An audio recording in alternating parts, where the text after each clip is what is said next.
तो है गाइस, कैसे हो आप लोग। तो नैनो मशीन के चैप्टर नंबर 266 में आप सभी का स्वागत है।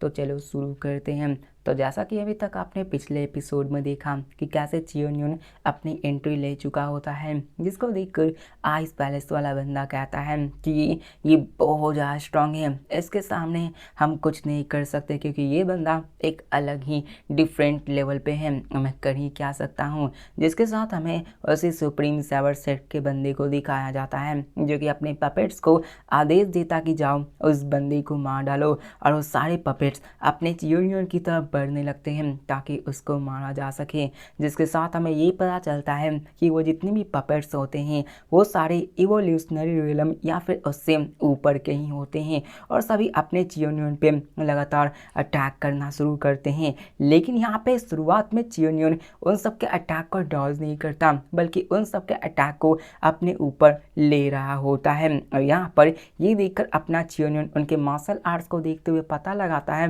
कि ये सारे supreme 7 arts of 6 martial art secret technique नहीं यूज़ कर रहे हैं, मतलब ये उनके बंदे नहीं हैं। जिसके साथ एक मास्टर गाय अपने चियोन्यून के ऊपर पीछे से अटैक करने लगता है, जिसके साथ अपना चियोन्यून भी बस नॉर्मली में अपने पंच को उसके ऊपर दे मारता है। लेकिन इसी के साथ अपना चियोन्यून अपने शॉट को निकालकर उसके हाथ के 2 टुकड़े कर देता है, मतलब कि अपने हाथों के बीच से ही वो शॉर्ट कर निकाल लेकर उसके हाथों को काट दिया होता है। इसके साथ हमें दिखाया जाता है उसी लीडर को जो कि अपने कटे हुए हाथ को दूसरे पपेट से की से रोक रहा होता था कि वो ब्लड फ्लो को रोका जा सके। और यहाँ पर वो अपने चियोन्यून की इस तरह के टेक्निक को देखकर हैरान हो जाता है कि इसकी हाथ ही एक स्वॉर्ड बन चुकी है। आखिरकार इसकी आर्मर किस तरह की अजीब है जो कि ऐसे टेरिफाइंग पावर्स और टेक्निक को अनलीज कर रही है। जिसके साथ चियोन्यून अपने हाथों को फैलाता है और आगे बढ़ाता है और अपने हाथों में ही लायन की तरह पंजे बना लेता है और नाखून बनाकर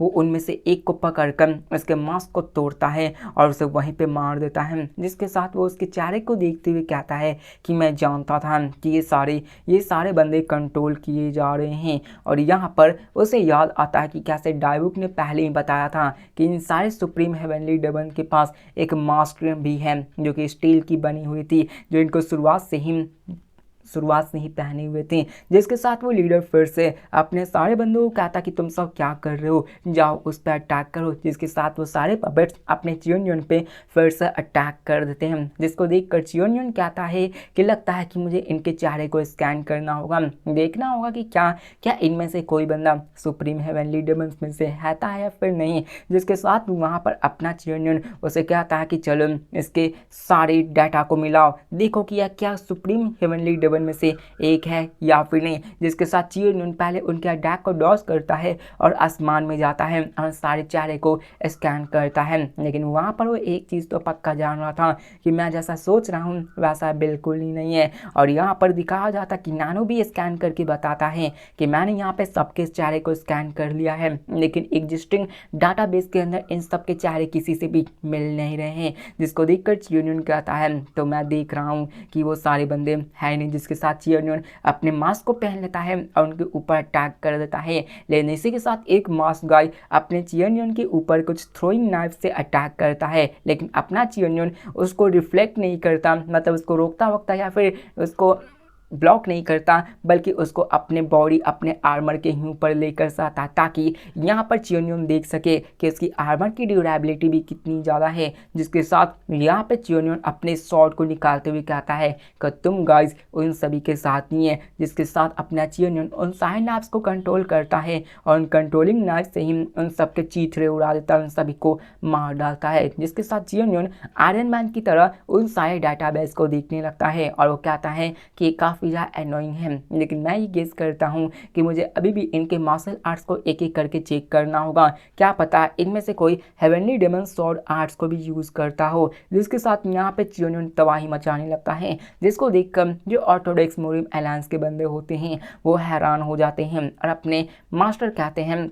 कि मैं जानता था कि ये कुछ ज़्यादा ही मॉन्स्टर हैं, लेकिन इसकी आर्मर ये तो काफ़ी ज़्यादा खतरनाक है। जिसको देखकर जीगल सोई कहती कि क्या तुमने वो देखा, उसने अपनी इंटरनल एनर्जी को यूज़ नहीं किया अपने आप को प्रोटेक्ट करने का, उसने तो खुद के ही ऊपर अपने वो अटैक्स को ले लिया, जैसे कि वो उसको चेक कर रहा था। जिसके साथ हमें दिखाया जाता है कि वहाँ पर वो बंदा वो बुरी हालत में था, वो अपने सब ऑर्डिनेट्स को मरता हुआ देख रहा होता और वो कहता कि मुझे विश्वास नहीं होता कि मेरी डेमन आयरन स्क्वाड इस तरह से ख़त्म हो रही है। जिसके साथ वो भागना शुरू करता है, जिसको देखकर वहाँ पे जितने भी आइस पैलेस और ऑटोडेक्स मोरियम अलायंस के बंदे होते हैं तो वो भी यार हैरान हो जाते कि हमें क्या करना चाहिए। जिसके साथ जिगल सोई कहती है कि ये हमारी अपॉर्चुनिटी है, हमें भी कल्ट लीडर से निकल जाना चाहिए, जबकि वो उसमें बिजी हैं। जिसको देखकर मोएम पैट्रास कहते हैं ठीक है। जिसके साथ नर्तन से आइस पैलेस वाले बंदे भी पीछे जाने की कोशिश कर रहे होते हैं, लेकिन तभी अपना चियोन उन सब की तब गुस्से से देखता है जैसे कि वो उन सबको यहीं पे मार डालेगा। जिसके साथ वो सब भागने की कोशिश कर रहे होते हैं, लेकिन उन्हें रुकना पड़ता है क्योंकि सामने से कोई आता है, कोई शहरों के बीच में से आ रहा होता है और ये बंदा कोई और नहीं अपने ग्रेट गार्डियन होते हैं और वो उन सब के सामने खड़ा हो जाता है। जिसको देखकर नॉर्दर्न सी आइस पैलेस के बंदे हैरान हो जाते हैं और मोइंग पैटवास कहता है कि ये तो डार्क किंग है और इसी के साथ अपना चियोन उन सारे बंदे को मारते हुए कहता कि हेड गार्डियन यहाँ पर इन सारे बंदों ने लालच के चलते हमारे बीच के अलायंस को तोड़ा है और जो चीज़ मेरी थी वो लेने की कोशिश करी, सबको नीचे झुकाओ और जो भी रसिस्ट करने की कोशिश करता है सबको मार डालो। मतलब चियोन कुछ अलग ही अंदाज में होता है। इसके साथ ये सुनकर वो मोइंग पैटवास कहता कि क्या तुम हम सबको मारने वाले हो। इसी के साथ हमें दिखाया जाता कि हेड गार्डियन के साथ अपनी डेमन कल की पूरी आर्मी मौजूद होती हैं और यहाँ पर अपने 7 सब ऑर्डिनेट्स भी मौजूद होते हैं जो कि अपने पावर को अनलीज कर रहे होते हैं। जिसको देखकर यार दोनों फैक्शंस के बंदों की फट जाती है और कहते कि ये बहुत ही बुरा है। डार्क किंग और 6 शॉर्ट ट्रुप वो सभी फ्रंट लाइन पे हैं और साथ में डेमोनिक कल्ट के लीडर वो भी हमारे पीछे हैं। आखिरकार हमें क्या करना चाहिए? क्या हमें यहाँ पे भीख की माफ़ी मांगनी चाहिए, यहाँ पे उनकी मदद करनी चाहिए, या फिर कुछ और, या फिर हम इस सिचुएशंस को रिवर्स कर सकते हैं? मतलब वो सोचने लगते कि इन सभी से क्या चीज़ बचा जा सके। लेकिन इसी के साथ हमें दिखाया जाता है नर्टनसी आइस पैलेस वाले बंदे को जो कहता है कि डरो मत, हमें रास्ते को क्लियर करना होगा और सभी आइस पैलेस के वॉरियर को कहते हैं कि मिलकर अटैक करो, हम इन सबको हरा देंगे। और वहाँ पर डेमोनिक कल्ट के लोग और अपने आइस पैलेस के लोग वो सभी एक दूसरे की तरफ टूट पड़ते हैं। हेड गार्डियन और वहाँ पे लीडर जो कि नर्तनसी आइस पैलेस का होता है उन दोनों के बीच में घमासान युद्ध होने लगती है। लेकिन अपना हेड गार्डियन बहुत ही स्ट्रांग होता है तो आखिरकार इस आइस पैलेस लीडर की इतनी मजाल कैसे कि वो घायल होने के साथ अपने हेड गार्डियन को हरा सके। अब यहाँ पे लीडर सोचते हुए कहता है कि ये अकेला हम सबको टेक डाउन करने की कोशिश कर रहा है और हम अगर रेसिस्ट करें तो हमें मार डालने की कोशिश कर रहा है। यहाँ तक कि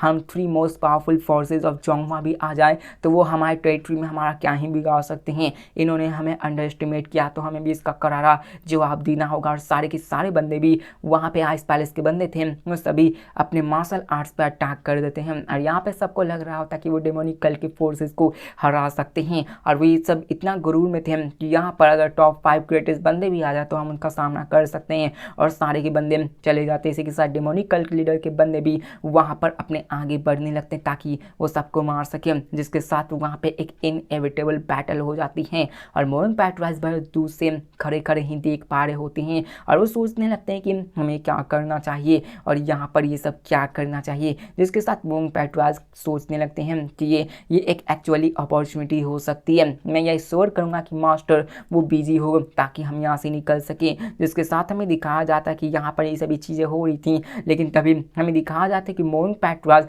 वहाँ पे भी अटैक कर देता है और वो कहता है कि क्या तुम्हें सच में लगता है कि हम लोग यहाँ पे बिना फाइट के सरेंडर कर सकते हैं? चलो हम तुम्हारी मदद करते हैं। और वो वहाँ पे आइस पैलेस के साथ मिलकर अपने डेमोनिक कल्ट वाले बंदों पे अटैक करते हैं। जिसको देखकर 6 ट्रूप्स भी काफ़ी ज़्यादा एक्साइटेड हो जाते हैं और कहते हैं कि चलो चलते हैं। लेकिन यहाँ पे अपना हुआंगबो और जो लीडर होता है 6 पैटवास का तो वहाँ पर वो आगे बढ़ रहे होते हैं। लेकिन तभी उनमें से अपना मोंगमू आगे बढ़ते हुए कहता है कि चलो मुझे आगे बढ़ने तो मैं अभी देखना चाहता हूँ कि आखिरकार इसमें कितनी पावर से। और अपने शॉट को निकालकर अपने मोंग पैटवास में अटैक करते हैं। इसको देखकर मोंग पैटवास कहते हैं कि यार ये तो मोंगम्यू है जो कि यार जिंग जुआओ का सबसे रिनोर्ड स्वॉर्ड्समैन कहा जाता है और इसे ड्रीम स्वॉर्ड्समैन मोंगमू भी कहा जाता है। अब यहाँ पे मोंगमू को कुछ ज़्यादा एक्साइटेड हो चुका था, वो अपने मोइंग पैटवास के ऊपर एकदम कहते हैं डमन की जैसा अटैक कर चुका था। मतलब नेक्स्ट एपिसोड जो कि थर्सडे को आएगी तो उसमें काफ़ी ज़्यादा एक्साइटिंग चीज़ दिखाई जाएगी। अब देखो गाइज,